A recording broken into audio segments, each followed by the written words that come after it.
Il n'est pas encore exigé, mais déjà présent sur la plupart des visages dans les rues de Tulle. Dès ce lundi, le port du masque devient obligatoire dans toutes les rues de la ville. Nouveau tour de vis de la préfecture de la Corrèze, une mesure plutôt bien comprise par les habitants. Je pense que ça pourrait être une bonne idée dans la mesure où on a trop tendance à se coller les uns contre les autres. C'est une question de bon sens et de respect pour tous ceux qui se battent au quotidien contre cette maladie. Si ça peut essayer de vaincre la peur qui envahit les gens progressivement et qui les tétanise, je crois que ça peut être une bonne chose. Mais cette annonce laisse certains tullistes dubitatifs. Le porter quand il y a du monde, oui. Quand il n'y a personne, ça ne sert à rien.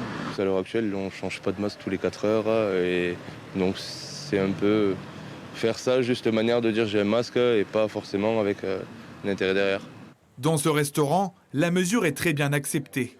Pour ce serveur, elle pourrait être doublement efficace. Forcer les gens à respecter les règles sanitaires à leur arrivée dans l'établissement et surtout poursuivre son activité. Éviter tous les jours d'avoir à dire aux gens de mettre le masque avant de rentrer, parce que le nombre de gens encore qui rentrent au restaurant sans avoir le masque sur le nez, c'est insupportable quand on sait ce qui se passe. Voilà. Et si on peut éviter un reconfinement, évitons le reconfinement, parce que pour nous les restaurateurs, c'est invivable. Avec un taux d'incidence qui atteint 94 pour 100 000 habitants au 23 octobre, la Corrèze n'est pas sous couvre-feu.